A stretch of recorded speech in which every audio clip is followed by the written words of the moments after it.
What's up, guys? It's Rain City MMA. Your boy Bryson here with Joey. And today we're breaking down UFC Freedom 250 at the White House.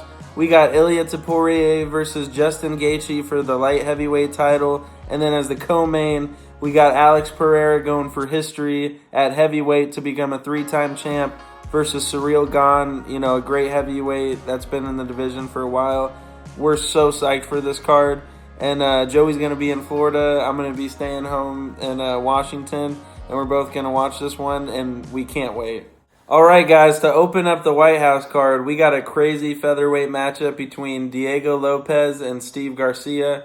Lopez is coming in at minus 165, and Garcia's at plus 135. I really like Lopez here, guys. And I can't lie, you know, when the matchup first got made, I was thinking Garcia. But then I really had to watch film and, you know, tone in what's really happening here. Diego has fought great UFC competition, good experience. He's literally only lost to Evelev and Volk, who are both about to fight for the title. Lopez shows to have an elite chin on him. You know, he's taken some mean shots from multiple guys. And he's also fought really good guys, too, like Dan Ige, Brian Ortega, Sadiq Youssef. He has some solid high-level jiu-jitsu, solid takedown defense at 68%. Not great, but you don't really want to be in his guard. And he got a really slick feint game. And I saw he implemented his calf kicks a lot more against Volk, which I like. He really hasn't brought that into his game too much. But he just comes forward, makes it ugly. We saw the Jean Silva finish as well.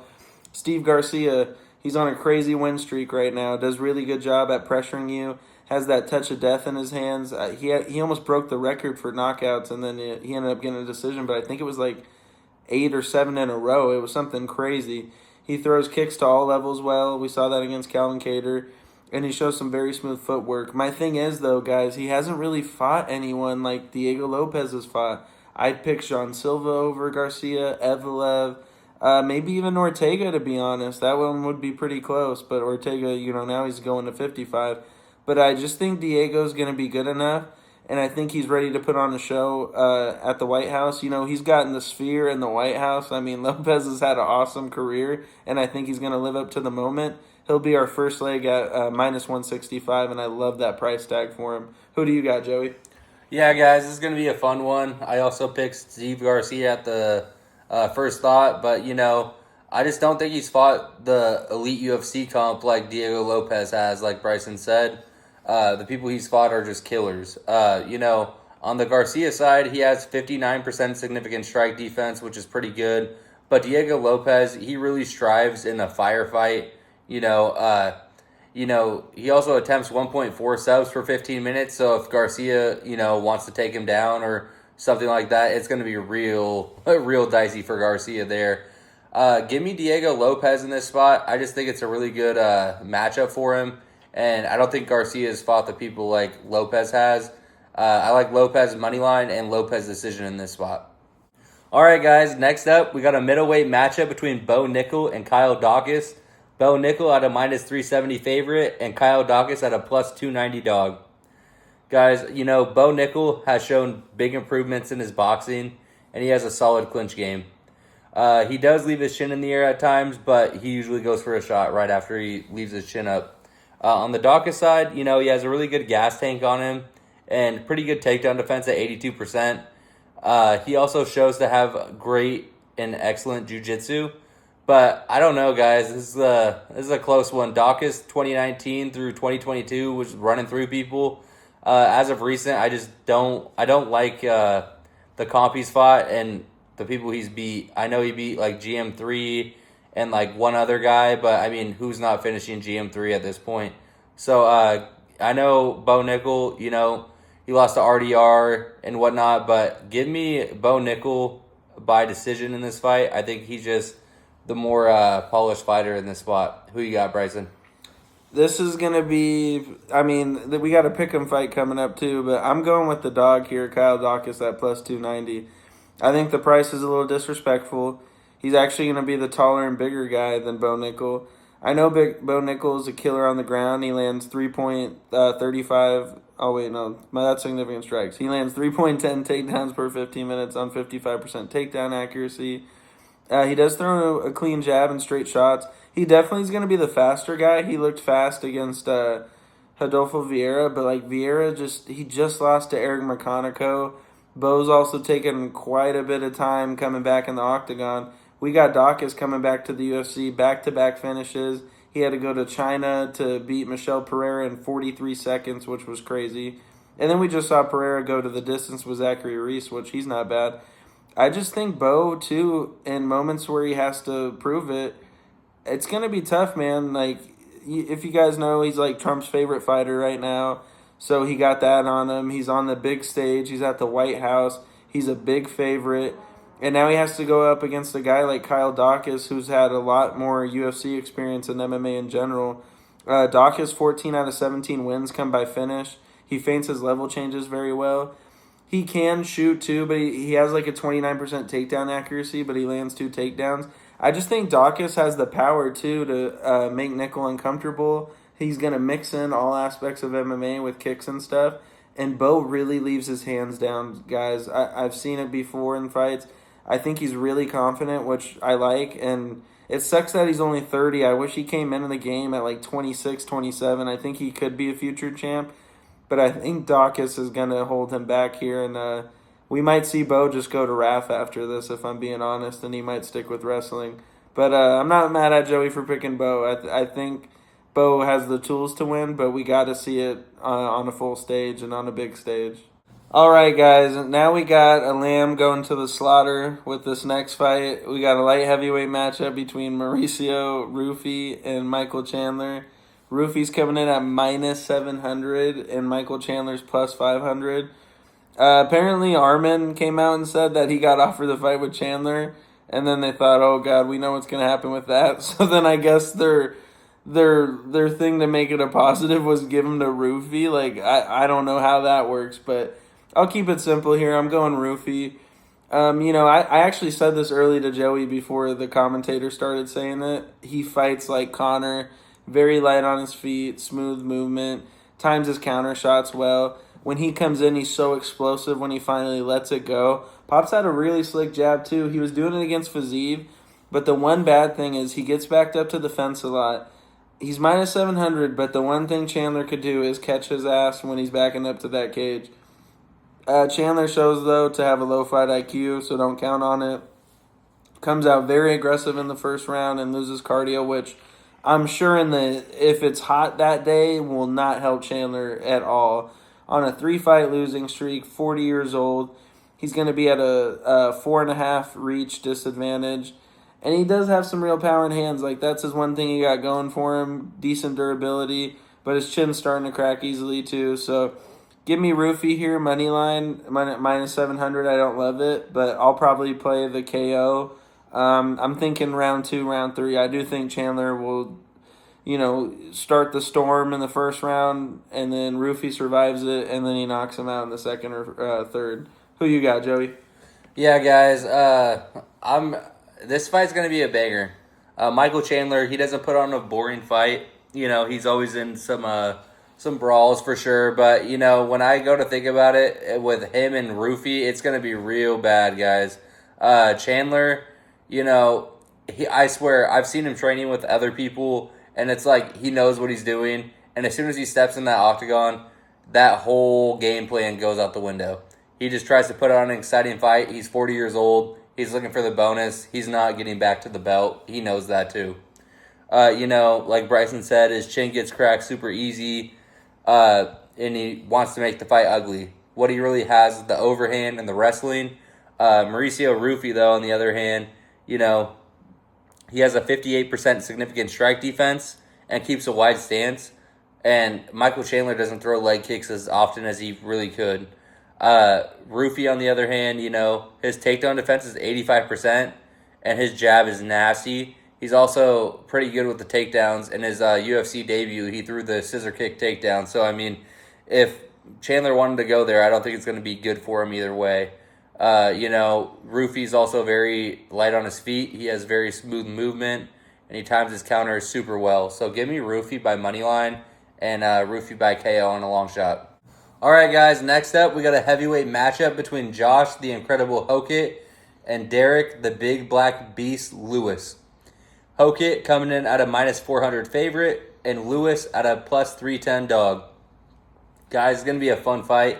Hokit in his last performance was amazing. He puts on a super fast pace, and he shows to have great cardio and durability.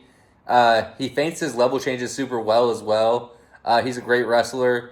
If you guys didn't know, he also fought Bo Nickel back in college for a championship, and he ended up being second place. I mean, that's no joke to joke about. So Derek Lewis, on the other hand, he locks in. He's got that one-punch KO power. He has the most knockouts in UFC history at 16. That's kind of his only way to win here, in my opinion. In his last fight against Waldo Cortez Acosta, he kind of gave up after he can't knock him out, which also really scares me if you're a Derek Lewis bettor. His takedown defense is pretty poor, too, at 52%, and he's starting to lose his speed a little bit. So give me Josh Hokit in this spot. I just think he's more durable, pops out a clean jab, and he has levels to his game. So give me Josh Hokit, money line, and Josh Hokit by maybe KO second round. Who you got, Bryson? I'm also going with the incredible Hokit at minus 400. That will be our second leg. So we got Lopez at minus 165 for you guys, and Hokit at minus 400. Hokit looked great against Curtis Blades. He was taking some mean shots in the clinch. Crazy power. Hokit just came out and said, this fight doesn't really do anything for me. I just beat a guy who was ranked number 4, and now I'm going to behind and fighting Lewis, which he said the only reason I'm taking this is it's in the White House. Everyone's going to be watching it, going to probably have the most views in UFC history. He shows to have some decent offensive grappling. He lands 9.25 significant strikes per minute on 62% significant strike accuracy. And we saw he has an iron chin on him. Seriously, his durability is crazy. Even when he looks slow, and I know he got his hands down, I am not worried about a Derek Lewis at 41 years old. Like Joey said, the whole knockout thing's his thing, but he's starting to lose all speed in his hands. His cardio fades after the first, turning into the first round or bust. That's kind of his thing at this point. And he has an abysmal 39% significant strike defense at heavyweight.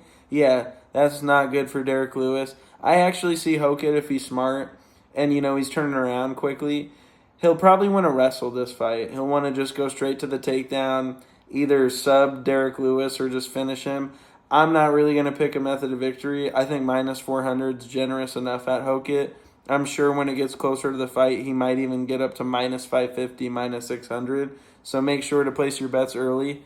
Over here, if you go to the casino, we got to place them on Wednesday, so get them in whenever you can. But yeah, Josh Hokit will be the second leg.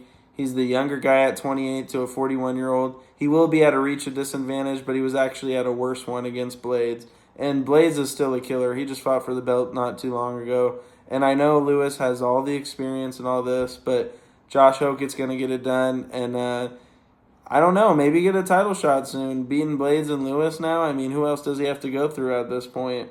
Especially with his star power and the mic skills. So I'm excited for a Hokit win at the White House, and I think it does a lot for his career. All right, guys, now we got the featured fight of the night. We got a bantamweight matchup with high stakes for it. We got Sugar Sean O'Malley versus Ayman Zahabi. Zahabi's coming in at plus 340, and the Sugar Show's coming in at minus 450. I can't lie, this was another one, like Garcia, where I thought maybe the dog would have a chance here, but after doing the film, O'Malley got this. He's going to win by knockout as well. Zahabi got dropped by Vieira and Aldo. Aldo's out the door. Vieira's out the door. What's a 31-year-old Sugar Show who's still coming into his prime going to do? He's a very precise striker, picks his shots well. He was a little hesitant in his last bout against Song Yadong, but still, guys, he lands 6.05 significant strikes per minute on 60% significant strike accuracy. Shows to have excellent footwork. He does really good setting opponents up. He makes people come into him to find that counter shot. And O'Malley's power we've seen has been ridiculous. Even against Song, he landed some powerful shots, but as we saw, Song's really good. I mean, look at his wrestling and jiu-jitsu against a guy like Figgy, who's way more dominant in that aspect than O'Malley. And O'Malley still was able to pop up and, hold off on rounds to not, get a lot of damage on him. Zahabi, though, He's very comfortable in either stance. He does get dropped very easily, like I was saying, though. Good footwork. He has 69% significant strike defense. He does good at putting his elbows up and going into that stance where he can, feather off a lot of shots and block them with his elbows. Puts combos together really well. But I just think O'Malley's going to be too much for him.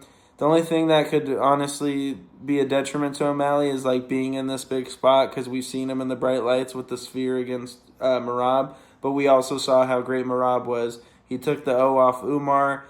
He beat Sandhagen pretty convincingly, and then in the rematch, he subbed O'Malley. But O'Malley actually has good defensive grappling.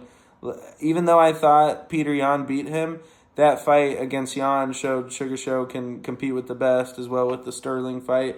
I think his opponents have been extraordinarily better than anything Zahabi's fought. So give me O'Malley at minus 450. He won't be on our parlay, but I really think he's a confident pick of mine. Who do you got, Joey? Yeah, I'm also picking Sugar Sean O'Malley. I was a couple rows away when Zahabi fought Vera, and Vera was tagging him. Vera even dropped him. That's not a good look, especially since what Sean O'Malley did to Vera. If we're doing MMA math, I know that doesn't work all the time, but still. Sean O'Malley, he times his counter punches to perfection, and he's got a great gas tank on him. Yeah, people are going to come at me with the, Zahabi's on a 7-fight win streak and this and that, but I just don't think he's fought the comp that Sean O'Malley has, honestly. Sean O'Malley fought them a while ago, and like I'm saying with the Cheeto Vera fight, I just think Sean ran through him, Zahabi got dropped by him, and wanted a close decision.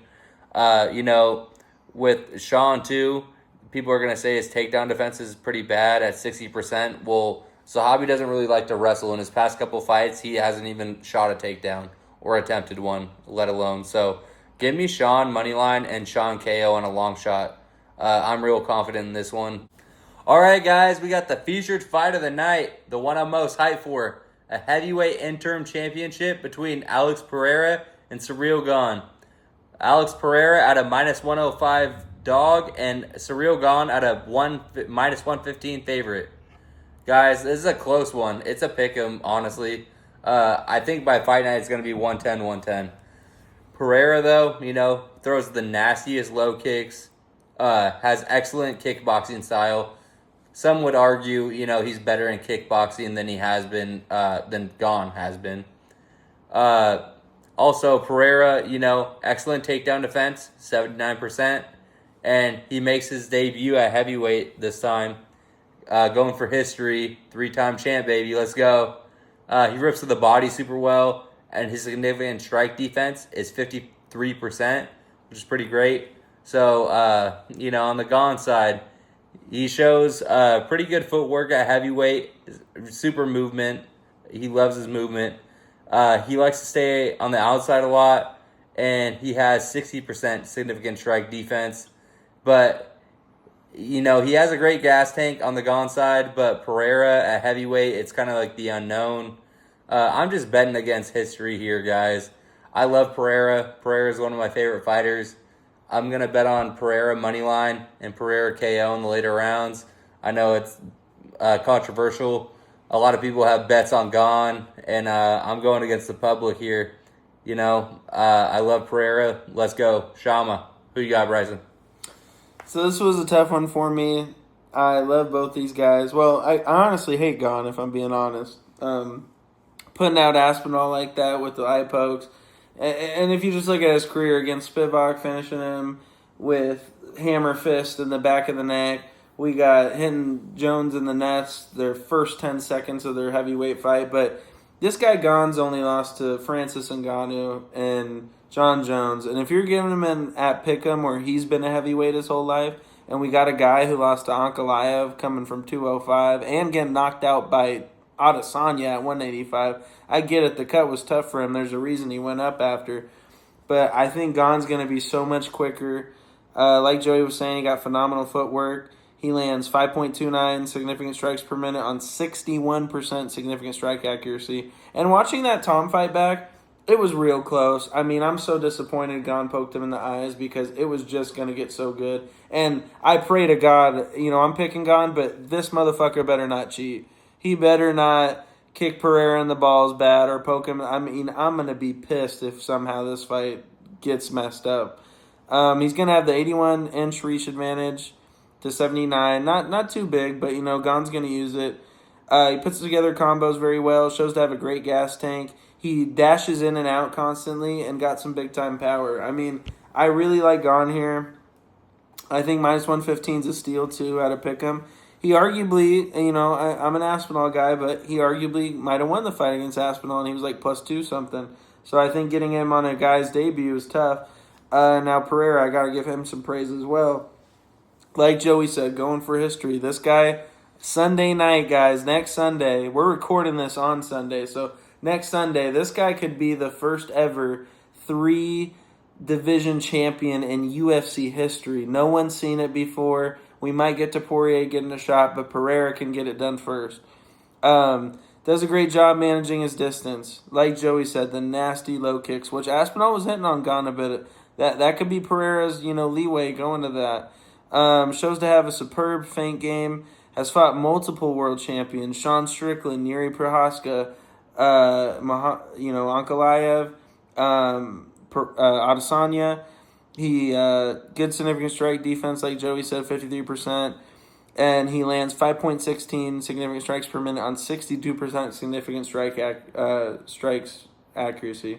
So this is going to be a chess match, and I honestly love it. Like Joey said, this is my most anticipated fight, probably of the year, let alone just this card.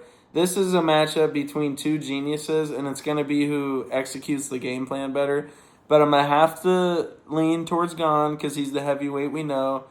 But I won't be mad if Pereira obviously wins, but I am going to have to place a little bet on Gane. But I cannot wait for this fight. I think this is the main event for the people because we kind of know what's going to happen next. But, yeah, it's going to be a fun one. I'm going Gane. Joey's going Pereira. We're going at it here right now. But I love you guys. Let's go. Come on. All right, guys. Now we got the main event of the evening. A lightweight championship bout between IliaTopuria and Justin Gaethje.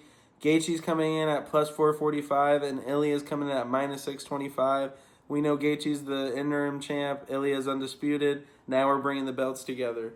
This is sick, man. The fact that we get Topuria, Gaethje, Pereira, Gane, Sugar Show, Hokit, Lopez. We got some stars on this card.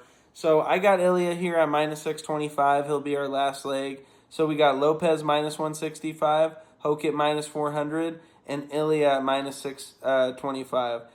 Ilia has the touch of death in his hands, guys. There's a reason he got that rose for you, because that's the rose of death when you're fighting him. You will be dead in a coffin when he's done with you, no matter who you are, what you are. Ilia throws elite boxing combinations, excellent takedown defense at 93%, has an iron chin on him, has taken some mean shots. He went 5 with Emmett. Even Max landed some good ones. He shows to have elite jiu-jitsu. Struggles checking low kicks at times, though. That is like one weakness I could find with Ilia. Gaethje throws some very nasty low kicks. That's one of his really strong suits. He lands 6.48 significant strikes per minute on 58% significant strike accuracy. He swings too big and wide, leaves himself open up to the countered. He showed that in the Paddy Pimblett fight. I thought that was really poor from Gaethje. I know he won a sloppy fight, but Paddy is clearly not on these guys' level. He likes to make it a dogfight. That's Gaethje's one chance. He needs to make it so ugly where they're exchanging in the pocket. Not that I think that will help. But I'm going Ilia here by knockout, and I'm going 1 or 2. He's going first or second round, and I actually think he can implement the wrestling when he wants to. Gaethje, he does have solid takedown offense at 74%, but he's going to have to really use that and do the scrambles.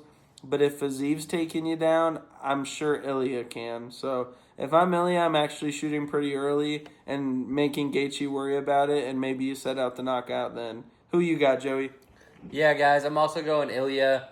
Justin Gaethje, he does have poor significant strike defense at 51%, and he does struggle against high-level grapplers. He's been subbed a couple times. I don't think it's going to get there, though. Topuria, on the other hand, he has a great gas tank and shows amazing durability. He also lands 1.96 takedowns per 15 minutes on a 61% takedown accuracy. And like Bryson said, he has a touch of death in his hands.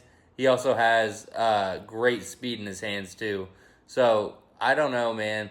Gaethje, like Bryson said, he swings big and misses a lot to be countered, and he likes to get in a dogfight. Well, I mean, we saw Charles try to get in a dogfight with Ilia, and look what happened. He does. Gaethje has solid takedown defense that's 74%, but honestly, if we're talking Topuria versus Gaethje, I just see this being an early finish. Give me round 2, Topuria KO on a long shot, and IliaTopuria KO on anything, man. He's going to win. All right, guys. Thank you so much for tuning in to Rain City MMA. We're so hyped to announce the UFC 250 White House card. It's going to be crazy. We're so hyped to break it down for you guys. We appreciate everything you do for us as well. The likes, comments, subscribes, any support and interaction with our video means the world to us. We got a 3-leg parlay cooked up for you so you can win some money on June 14th on a Sunday. First leg, Lopez, -165. Next leg, Hokit at -400. And lastly, give us Topuria at -625. Lock it in, and we'll see you at the cash counter. Let's go.